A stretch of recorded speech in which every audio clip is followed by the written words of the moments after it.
Hello दोस्तों, मेरे YouTube channel पे आप सभी का स्वागत है।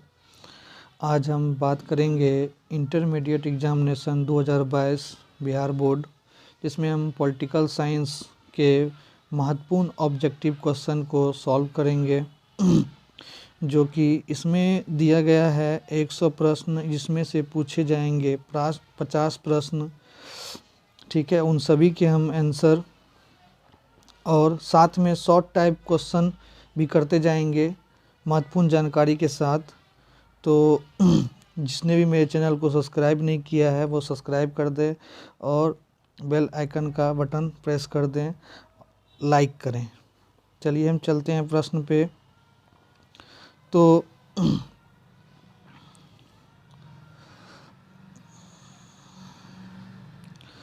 चलते हैं सबसे पहला प्रश्न। पहले प्रश्न में कहता है, इस समय भारत में कौन सी दल व्यवस्था मौजूद है। तो हम सभी जानते हैं कि लोकतंत्र में बहुदलीय व्यवस्था है। कौन सी व्यवस्था है? बहुदलीय व्यवस्था है। हम सभी जानते हैं कि लोकतंत्र में बहुदलीय व्यवस्था है, तो ये वाला हमारा आंसर हो जाएगा बहुदलीय व्यवस्था। बहुदलीय व्यवस्था हो जाएगा। हम सभी जानते हैं कि लोकतंत्र में कौन सी व्यवस्था है? बहुदलीय व्यवस्था है। ये वाला हो जाएगा। बहुदलीय व्यवस्था क्या है? एक ऐसी व्यवस्था जिसमें सभी प्रकार के राजनीतिक सत्ताओं द्वारा मिली-जुली व्यवस्था का निर्माण किया जाता है, उसे हम बहुदलीय व्यवस्था करते हैं। तो इसका आंसर सी हो जाएगा। आगे चलते हैं। दूसरा क्वेश्चन है, 1971 में बने महागठबंधन का ध्येय क्या था। तो हम लोग जानते हैं कि 1971 में जो है इंदिरा गांधी वर्तमान में प्रधानमंत्री थी, और इस समय जो था लोकसभा में चुनाव होने वाला था। इसी समय इतिहास का एक ऐसा पन्ना रचा गया जिसमें इंदिरा हटाओ, ठीक है, गरीबी हटाओ। तो इस चीज़ को यहाँ पे बहुत सारे स्टूडेंट क्या करते हैं ना, गलत तरीके से टिक कर देते हैं प्रश्न को कि गरीबी हटाओ। इंदिरा गांधी द्वारा एक योजना पास किया गया था, गरीबी हटाओ। वो योजना जिसमें गरीबी को लाभान्वित करना था, मगर वो इसका सही आंसर नहीं है। इसका सही आंसर होगा इंदिरा गांधी हटाओ। ठीक है, चलिए आगे चलते हैं नेक्स्ट प्रश्न पे। किन्हीं वामपंथी पार्टियों की कोटि में रखा जा सकता है। मतलब ऐसी कौन सी पार्टी थी जिन्हें हम वामपंथी पार्टियों में रख सकते थे। ठीक है, तो वामपंथी पार्टी कैसी थी? वो मार्क्सवादी कम्युनिस्ट पार्टी थी, जिसे हम सीएम के नाम से भी जानते हैं। ठीक है, यह दुनिया की दूसरी सबसे बड़ी कम्युनिस्ट पार्टी थी। ठीक है, तो हम इस पे सही टिक मारेंगे। क्या इसका सही टिक होगा? भारतीय कम्युनिस्ट पार्टी। क्या होगा? भारतीय कम्युनिस्ट पार्टी। आगे चलते हैं नेक्स्ट प्रश्न पे। नेक्स्ट प्रश्न में चलते हैं, भारत के संविधान सभा का गठन किस योजना के आधार पर हुआ। तो हम लोग जानते हैं भारत के संविधान का गठन किस योजना के आधार पर हुआ। तो हम इसका जो ऑप्शन है, किस योजना, माउंटबेटन योजना, वेलन योजना, कैबिनेट मिशन योजना। कैबिनेट मिशन योजना के आधार पर ही भारत का जो है योजना का गठन हुआ था। इस योजना के संसदीय जो थे विधानसभाओं के सदस्यों द्वारा अप्रत्यक्ष थे। ठीक है, तो हम मार देंगे, तो इसमें मारेंगे हम डी नंबर। क्या होगा? डी नंबर होगा हमारा, डी नंबर। चलिए आगे चलते हैं। आगे चलते हैं 5 नंबर पे चलते हैं। 5 नंबर पे जो हमारा क्वेश्चन है, संविधान निर्माण सभा में उद्देश्य प्रस्ताव किसके द्वारा प्रस्तुत किया गया था। तो संविधान सभा में जो है निर्माण उद्देश्य प्रस्ताव किसके द्वारा प्रस्तुत किया गया था? 13 दिसंबर 1946 को जवाहरलाल नेहरू ने संविधान सभा के सामने उद्देश्य प्रस्ताव पारित किया था। किसने किया था? जवाहरलाल नेहरू ने। किसने किया था? जवाहरलाल नेहरू ने किया था। किसने किया था? जवाहरलाल नेहरू ने। तो हम इस पे टिक मार देंगे। ठीक है, ये वाला हमारा प्रश्न सही हो जाएगा, ए नंबर। आगे चलते हैं। 1975 में किस आधार पर आपातकालीन की घोषणा की गई थी? युद्ध, बाहरी आक्रमण, आंतरिक गड़बड़ी, वित्तीय संगठन। तो इसका आंसर जो होगा ना वो आंतरिक गड़बड़ी होगा। 25 जून 1975 से 21 मार्च 1977 तक का ये जो था आपातकालीन घोषणा किया गया था, 21 महीने के लिए आपातकालीन चला था। ये जो था ना आंतरिक गड़बड़ी था। क्या था? आंतरिक गड़बड़ी। तो आंतरिक गड़बड़ी पे हम टिक मार देंगे, सी नंबर। चलिए आगे चलते हैं। 7वां प्रश्न है, संविधान निर्माण सभा में प्रारूप समिति के अध्यक्ष कौन थे? हम लोग तो ये जानते हैं कि संविधान को लिखने वाले कौन थे? डॉक्टर भीमराव अंबेडकर थे।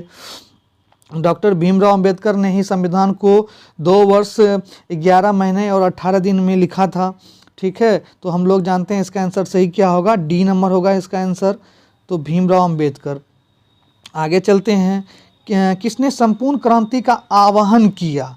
ये प्रश्न बहुत इंपॉर्टेंट है। किसने संपूर्ण क्रांति का आह्वान किया? इंदिरा गांधी, जयप्रकाश नारायण, मोरारजी देसाई और चौधरी चरण सिंह। तो हम लोग ये जानते हैं संपूर्ण क्रांति किसके नेतृत्व में हुआ था? तो जयप्रकाश नारायण के नेतृत्व में हुआ था।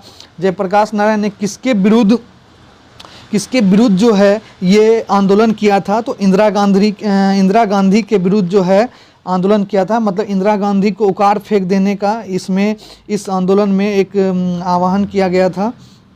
आगे चलते हैं, भारतीय नागरिकों को कितने मौलिक अधिकार प्राप्त हैं? ये प्रश्न बहुत इम्पोर्टेंट है। पहले जो थे भारतीय नागरिकों को मतलब कि 7 मौलिक अधिकार प्राप्त थे, मगर 44वें संविधान संशोधन के अनुसार जो है ना इस टाइम में अभी कितने हैं? 6 हैं। कौन सा हटा दिया गया? तो हटा दिया गया कौन सा? तो संपत्ति का अधिकार जो है ना वो मौलिक अधिकार में से हटा दिया गया है। ठीक है, आगे चलते हैं। 10 नंबर, निम्न में से कौन मौलिक अधिकार नहीं है? समानता का अधिकार, शोषण के विरुद्ध अधिकार, धार्मिक स्वतंत्रता का अधिकार और संपत्ति का अधिकार। देखिए ये प्रश्न जो है ना 9 से मेल खाता है, क्योंकि हम लोग जानते हैं कि संपत्ति का अधिकार जो है ना वो मौलिक अधिकार नहीं है, क्योंकि उसे कौन से संविधान के अनुसार हटा दिया गया? 44वें संविधान के अनुसार क्या कर दिया गया? हटा दिया गया। तो हम लोग डी नंबर में मार देंगे। ठीक है, आगे चलते हैं। कानून का सम्मान संरक्षण वाक्य कहाँ से लिया गया है? तो कानून का सम्मान संरक्षण का वाक्य कहाँ से लिया गया है? तो हम लोग ये प्रश्न 11 है, ये अमेरिका से लिया गया है। कहाँ से लिया गया है? अमेरिका से लिया गया है। ठीक है, तो अमेरिका में टिक मार दीजिए। आगे चलते हैं, वयस्क मताधिकार से तात्पर्य है। देखिए वयस्क मताधिकार से क्या तात्पर्य? हम लोग जानते हैं कि 18 वर्ष से ऊपर सभी वर्ग, सभी जाति धर्म के लोग क्या कर सकते हैं? मतदान कर सकते हैं। तो यहाँ पे जो प्रश्न दिया है ए नंबर जो ऑप्शन है 18 वर्ष के वयस्कों को मताधिकार, बी नंबर 21 वर्ष के सभी नवयुवकों को मताधिकार, सी नंबर जनसंख्या के सभी वयस्क स्त्री पुरुषों को मत देने का समान अधिकार, डी नंबर अपने प्रतिनिधियों को चुनने का अधिकार। तो हम लोग इसमें जो है ना डी नंबर पे टिक करेंगे, मतलब अपने प्रतिनिधियों को चुनने का अधिकार दिया गया है। ठीक है, तो डी नंबर हमारा आंसर हो जाएगा। आगे चलते हैं कि 13 नंबर क्वेश्चन है, प्रतिनिधि लोकतंत्र का आधार है। प्रतिनिधि जो है लोकतंत्र का आधार है। कैसे? स्वतंत्र न्यायपालिका, सशस्त्र कार्यपालिका, लोकसभा, वयस्क मताधिकार। तो हम लोग ये जानते हैं ना कि स्वतंत्र मतलब वयस्क मताधिकार जो है ना वो लोकतंत्र का प्रतिनिधित्व करता है। कैसे? अगर हम वयस्क मताधिकार द्वारा वोटिंग नहीं करेंगे तो वो मतलब क्या कहते हैं उसको, तो हमारा सत्ता निर्माण होगा ही नहीं। तो हम लोग डी नंबर में टिक मारेंगे। आगे चलते हैं, प्रतिनिधि सरकार की मुख्य विशेषता है उत्तरदायी सरकार, संघात्मक सरकार, संसदीय सरकार, अध्यात्मक सरकार। तो 14 नंबर का जो प्रश्न है इसका आंसर होगा संसदीय सरकार। हम लोग जानते हैं कि हमारे लोकतंत्र में कैसा सरकार बनता है? संसदीय। जानते हैं, एक दलीय और बहुदलीय बनता है। ठीक है, तो उसमें क्या करेंगे हम? सी नंबर मारेंगे। ठीक, संसदीय सरकार। ठीक है, आगे चलते हैं। 15 नंबर, मुख्य चुनाव आयुक्त तथा अन्य चुनाव आयुक्त की नियुक्ति किसके द्वारा की जाती है? राष्ट्रपति, प्रधानमंत्री, लोक अध्यक्ष या लोकसभा अध्यक्ष, डी नंबर विधि मंत्री। तो हम लोग जानते हैं 15 नंबर का जो आंसर होगा वो ए नंबर होगा, राष्ट्रपति द्वारा। किसके द्वारा? राष्ट्रपति द्वारा होता है। राष्ट्रपति ही करता है किसका? मुख्य चुनाव आयुक्त का एवं अन्य चुनाव आयुक्तों का। ठीक है, नियुक्ति करता है कौन? राष्ट्रपति करता है। आगे चलते हैं, 16 नंबर, मुख्य चुनाव आयुक्त का कार्यकाल कितना होता है? मुख्य चुनाव आयुक्त का कार्यकाल कितना होता है? याद रखिएगा भाई लोग, मुख्य चुनाव आयुक्त का कार्यकाल जो होता है वो 6 वर्ष का होता है। और इसमें जो भी आयुक्त भाग लेते हैं उसकी आयु सीमा 65 वर्ष होती है। कितनी होती है? 65 वर्ष। कितनी होती है? 65 वर्ष। और मुख्य चुनाव आयुक्त का कार्यकाल कितना होता है? 6 वर्ष होता है। यहीं पे एक और क्वेश्चन बनता है, अन्य चुनाव आयुक्त मतलब कि कार्यकाल और नियुक्ति कितनी होती है, मतलब कार्यकाल कितनी होती है? तो उसमें हम बोलेंगे 6 वर्ष 62 वर्ष की आयु। कितनी? 6 वर्ष और 62 वर्ष की आयु। 6 वर्ष और 62 वर्ष, मतलब 6 वर्ष और 62 वर्ष होती है। 6 वर्ष होती है और 62 वर्ष होती है क्या? अन्य मुक्त आयु की आयु। तो याद रखिएगा ये चीज। आगे चलते हैं। 15 नंबर, भारत के प्रधानमंत्री नियुक्त होते हैं, निर्वाचित होते हैं, मनोनीत होते हैं, इनमें से कोई नहीं। हम लोग वर्तमान में जानते हैं कि भारत के प्रधानमंत्री क्या होते हैं? निर्वाचित होते हैं, मतलब उसे चुना जाता है। ठीक है, नियुक्त नहीं होते हैं, चुने जाते हैं वो। ठीक है, तो बी नंबर इसका आंसर होगा। क्या होगा? बी नंबर आंसर होगा। आगे चलते हैं।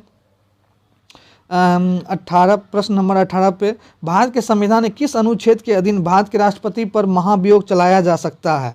मतलब भारत के किस संविधान अनुच्छेद के अनुसार महाभियोग, मतलब आप जो है अपना पद छोड़ सकते हैं, महाभियोग कर सकते हैं। तो इसका आंसर जो होगा ना, वो देखिए, इसका आंसर जो होगा मेरे हिसाब से 61 होगा। क्योंकि इसलिए होगा क्योंकि इसके अनुसार जो है ना, हम क्या कहते हैं, भारत के राष्ट्रपति पर महाभियोग अनुच्छेद 61 में दिया गया है। तो इसका आंसर क्या होगा? डी होगा। ठीक है, आगे चलते हैं। भारत में राष्ट्रपति की स्थिति है अमेरिका के राष्ट्रपति के सम्मान, कानून के गवर्नर जनरल के सम्मान, ब्रिटिश महारानी के सम्मान, पूर्व सोवियत संघ के राष्ट्रपति के सम्मान। ठीक है, तो इसका आंसर जो होगा आपको ए नंबर होगा, अमेरिका के राष्ट्रपति के सम्मान। किसके अनुसार? अमेरिका के राष्ट्रपति के अनुसार। ठीक है, सम्मान। आगे चलते हैं। 20 नंबर प्रश्न पे, राज्यसभा के सदस्य के लिए न्यूनतम आयु क्या है? आयु 25 वर्ष से कम ना हो, आयु 30 वर्ष से कम ना हो, आयु 21 वर्ष से कम ना हो, आयु 35 वर्ष से कम ना हो। तो इसका आंसर क्या होगा? देखिए, राज्यसभा पूछ रहा है, राज्यसभा में कितना होता है? राज्यसभा में 30 वर्ष। कितना होता है? राज्यसभा में कितना होता है? 30 वर्ष। कितना होता है? 30 वर्ष, हम लोग जानते हैं। और लोकसभा में कितना होता है? 25 वर्ष। कितना होता है? 25 वर्ष होता है लोकसभा में, और राज्यसभा में 30 वर्ष। ठीक है, तो हम लोग किस पे टिक मार देंगे?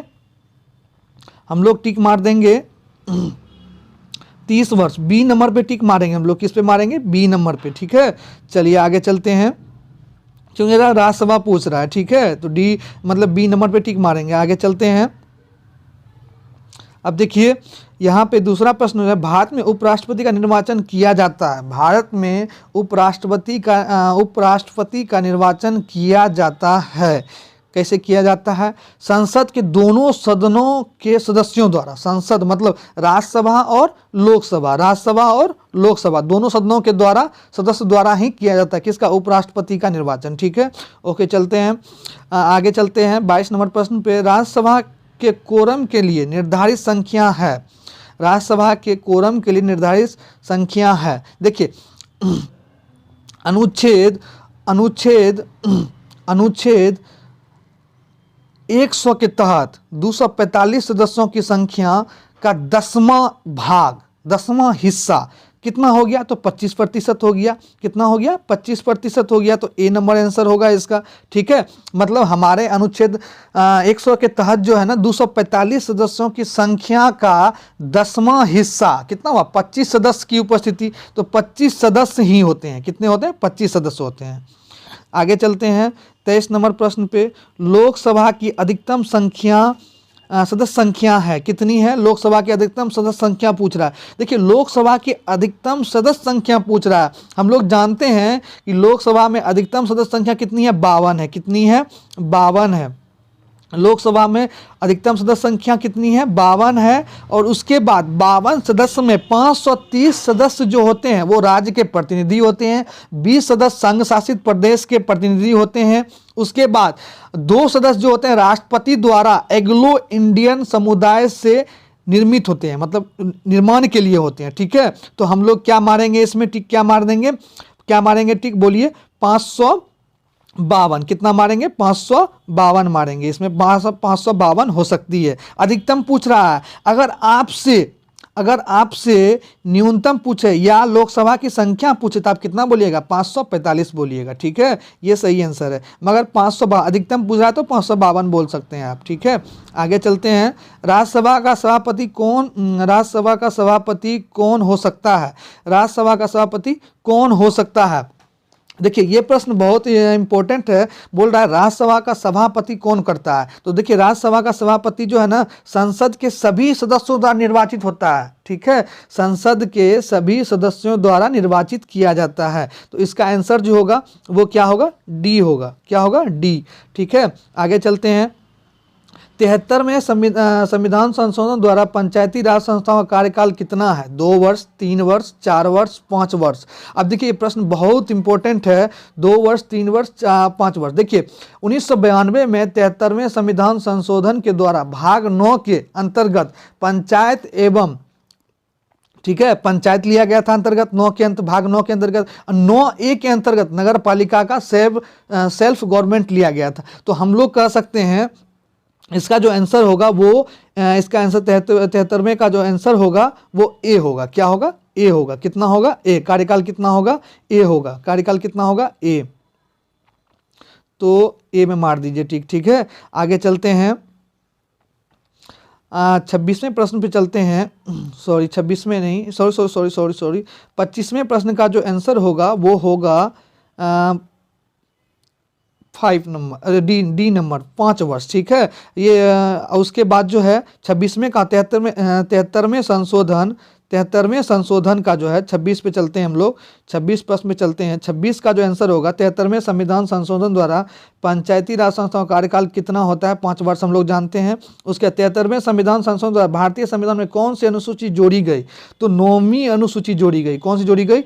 9वीं, ठीक है, 9वीं अनुसूची जोड़ी गई। दोनों प्रश्न सेम है, 9वीं अनुसूची जोड़ी गई। 73वां उसमें पूछ रहा है, 73वां इसमें पूछ रहा है, कोई दिक्कत नहीं है, गड़बड़ाने का कोई दिक्कत नहीं है इसमें। चलिए आगे चलते हैं, विधानसभा का सदस्य निर्वाचित होने के लिए कितनी उम्र आवश्यक है? बोल रहा है विधानसभा का सदस्य होने के लिए कितनी उम्र आवश्यक है? विधानसभा बोल रहा है, ध्यान से सुनिएगा, विधानसभा बोल रहा है तो हम बोल देंगे 25 वर्ष। कितना?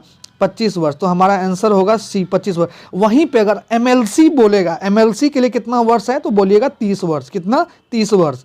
आगे चलते हैं, किसी भी राज्य की विधानसभा की अधिकतम अनुज्ञेय सदस्य सीमा है? अधिकतम अनुज्ञेय सदस्य सीमा है, तो ये प्रश्न अच्छा है। देखिए इसमें जो होगा ना सी होगा। कितना है? 500 है। कितना?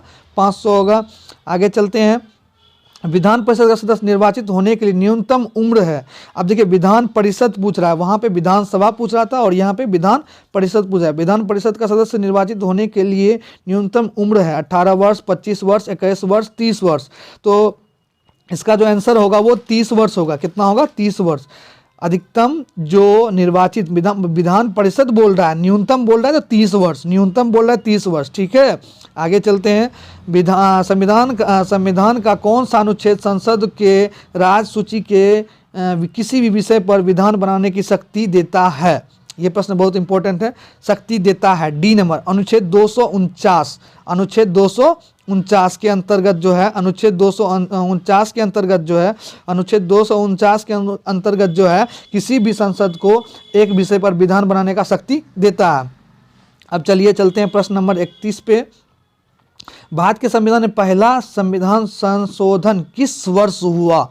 भारत के संविधान में पहला संविधान संशोधन किस वर्ष हुआ?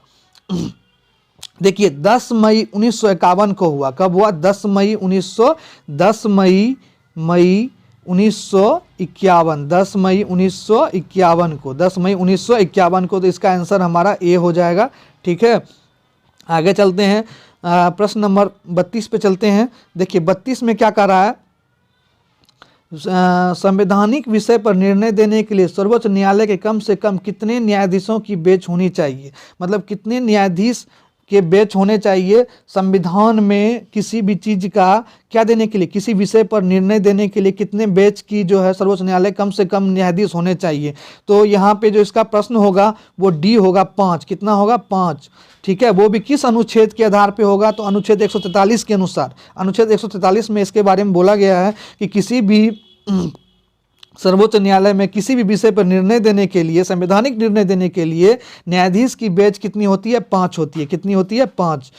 आगे चलते हैं 33 नंबर प्रश्न पर। बलवंत राय मेहता समिति प्रतिवेदन में पंचायती राज संस्थाओं को कितने स्तरों पर करने का सुझाव दिया गया? 2 स्तरीय, 1 स्तरीय, त्रिस्तरीय, उपयुक्त में से कोई नहीं।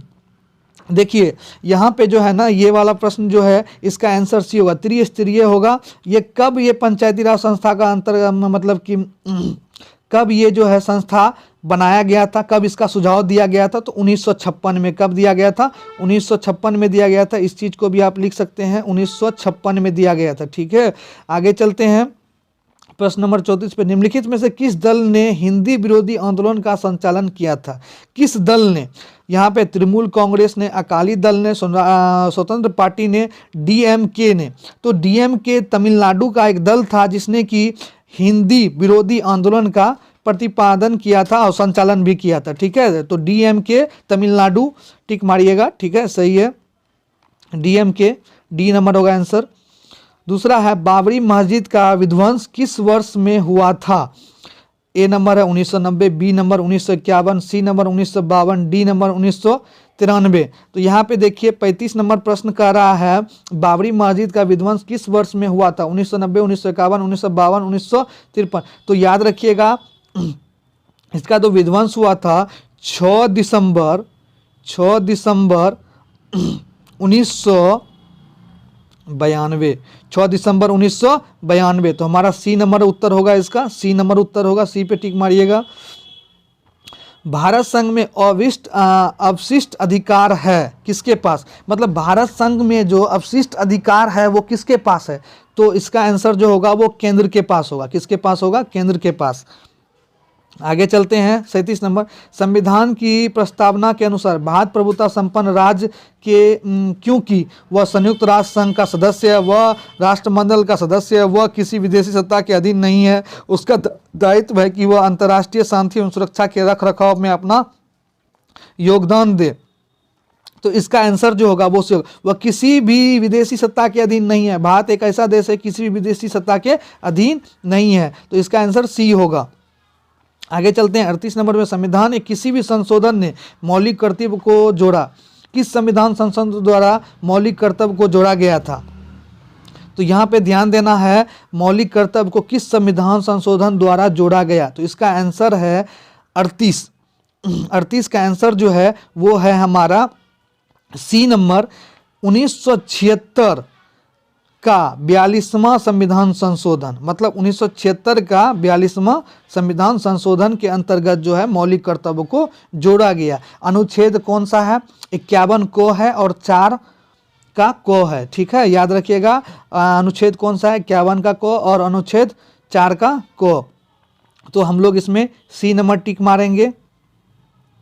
अब चलते हैं 39 नंबर प्रश्न पे। भारत मुक्त एकांक राज्य है, इसे विचार के प्रतिपादक हैं। मतलब भारत एक एकांक राज्य है, इस विचार के कौन प्रतिपादक थे?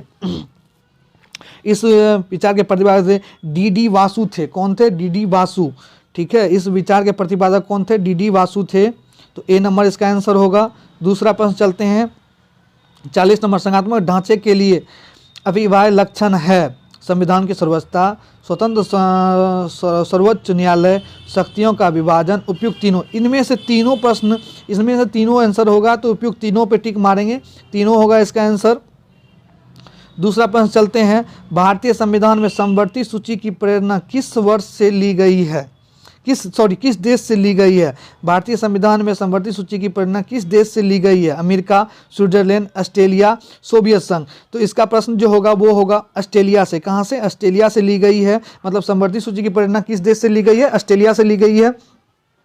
अब 42 प्रश्न में चलते हैं। निम्न में से कौन समवर्ती सूची का विषय है? सिक्का, विदेशी ऋण, जेल, विवाह और विवाह विच्छेद। अब देखिए, अब 42 जो प्रश्न है समवर्ती सूची में मतलब कौन सा विषय है, समवर्ती सूची में किसके बारे में बताया गया है, उसके बारे में जानना है। तो सबसे पहले देखिए, कानूनी से रिलेटेड कोई भी अपराध या कानूनी से कोई भी रिलेटेड अपराध किया जाएगा तो वो समवर्ती सूची के अंतर्गत आता है। तो आप सी नंबर इसमें मार सकते हैं, जेल। ठीक है, ये सी नंबर है, कानूनी अपराध है। कानून के द्वारा अपराध करने के बाद हम लोग को क्या मिलता है, जेल होता है। ठीक है, तो सी नंबर टिक मारिए आप लोग। भारत में लोकतांत्रिक विकेंद्रीकरण का सुझाव किस समिति ने किया था? राज मन्नार समिति ने, बलवंत राय मेहता समिति ने, अशोक मेहता समिति ने, चंद्र समिति ने। अब देखिए 43 का जो आंसर है बी नंबर। एक बार ये प्रश्न और पूछा गया ऊपर में, ठीक है, तो इस बारे में ठीक मारिए, ये इंपॉर्टेंट है, बलवंत राय मेहता समिति ने। ठीक है, आगे चलते हैं। 73वें संविधान संशोधन द्वारा 11वीं अनुसूची में पंचायत राज संस्थाओं को कितने कार्य सौंपे गए थे? तो इस पे जो है कितने कार्य सौंपे गए थे? ठीक है, तो इसका आंसर होगा 29। कितना होगा? 29 कार्य सौंपे गए थे। संस्था को, पंचायती राज को कितने कार्य सौंपे गए थे? 29 कार्य सौंपे गए थे। ठीक है, आगे चलते हैं 45 पे, प्रश्न नंबर 45 पे, संविधान संशोधन की प्रक्रिया का वर्णन किया गया है अनुच्छेद 370 में, अनुच्छेद 366 में, अनुच्छेद 356 में, अनुच्छेद 352 में। अब देखिए ये क्वेश्चन जो है बहुत मतलब सटीक है, मतलब इसका आंसर जो है बहुत एकदम अच्छा है। तो इसके हिसाब से 45 का जो आंसर होगा वो होगा बी, अनुच्छेद 368 में। कौन सा होगा? अनुच्छेद 368 में। अनुच्छेद 368 में जो है संविधान संशोधन की प्रक्रिया का वर्णन किया गया है। ठीक है, चलते हैं 46 पे। केशव नंद भारती विवाद में सर्वोच्च न्यायालय ने किस विषय पर निर्णय दिया था? संसद मौलिक अधिकारों में संशोधन नहीं कर सकती, क्षतिपूर्ति के सिद्धांत से संबंधित है, संसद संविधान के मूल ढांचे को संशोधित नहीं कर सकती, बैंक राष्ट्रीयकरण अधिनियम से संबंधित है। तो इसका आंसर है 1973 में जो है 13 न्यायाधीश की पीठों ने जो है संसद संविधान के मूल ढांचे को संशोधित नहीं कर सकती का एक क्या किया था? विषय पर निर्णय दिया था। ठीक है, तो कितने थे? तो याद रखिएगा 13 न्यायाधीश की एक पीठ थी। कब, कौन सा ईस्वी था? तो ईस्वी बता देता हूं मैं आपको, ईस्वी था 1973। कितना था? ईस्वी 1973। ठीक है, चलिए आगे वाले प्रश्न पे चलते हैं। तो इसका आंसर क्या होगा? इसका आंसर होगा सी नंबर, संसद संविधान के मूल ढांचे को संशोधित नहीं कर सकती है। आगे चलते हैं 47 नंबर। आगे चलते हैं 47 नंबर। अ लिबर्टी पुस्तक के लेखक कौन है? जे.एस. मिल, बेंथम, प्लेटो, मार्क्स। ठीक है, तो इसका आंसर जो होगा 1959 में जे.एस. मिल के द्वारा अ लिबर्टी पुस्तक का प्रकाशन हुआ था। किसके द्वारा? जे.एस. मिल ने कब किया था? 1859 में। कब किया था? 1859 में। कब किया था? 1859 में ये बुक प्रकाशित हुई थी। इसके लेखक थे जे.एस. मिल। ठीक है, आगे चलते हैं 48 नंबर। मनुष्य स्वतंत्र उत्पन्न होता है किंतु सर्वत्र वह बंधुओं में बंधा हुआ है। किसने कहा? हॉब्स ने, लॉक ने, रूसो ने। रूसो ने कहा ये चीज। तो रूसो, किसने कहा? रूसो ने कहा। कब क्या कहा है? 1789 ईस्वी में कहा। कब कहा? 1789 ईस्वी में। कब? 1789 ईस्वी में। ओके, अब आगे चलते हैं। प्लूटो ने न्याय शब्द का प्रयोग किस अर्थ में किया? किस अर्थ में प्लूटो ने न्याय शब्द का उपयोग किया है? तो नैतिक न्याय में, मतलब मनुष्य जो है अपने विचार को प्रकट करने के लिए जो शब्द का प्रयोग करता है वो सभी क्या इसमें आते हैं? नैतिक न्याय में आते हैं। ठीक है, नैतिक न्याय में टिक मारिए, डी नंबर होगा इसका आंसर। आगे चलते, निम्नलिखित में से किस आधार पर एक देश की नागरिकता प्राप्त की जा सकती है? निश्चित निवास, जन्म, सरकारी सेवा, उपयुक्त सभी। तीनों। अगर आपको किसी देश की वहाँ की नागरिकता प्राप्त करनी है तो उसमें आपको क्या करना पड़ेगा? वहाँ का निश्चित निवासी होना पड़ेगा, वहाँ पे जन्म लेना पड़ेगा, सरकारी सेवा, मतलब आपके पिताजी या आपकी माताजी वहाँ सरकारी सेवा से क्या हो? लाभान्वित हो। तो इसका आंसर क्या होगा? डी नंबर होगा। देखिए समय ना रहने के कारण मैं 50 प्रश्न नहीं बता पा रहा हूँ। अगला प्रश्न मैं पार्ट 2 वीडियो पार्ट 2 में डालूंगा। आप लोग से निवेदन है कि इस चैनल को सब्सक्राइब करें और लाइक करें, ज़्यादा से ज़्यादा अपने दोस्तों के पास शेयर करें। धन्यवाद। Like, share and subscribe to my channel.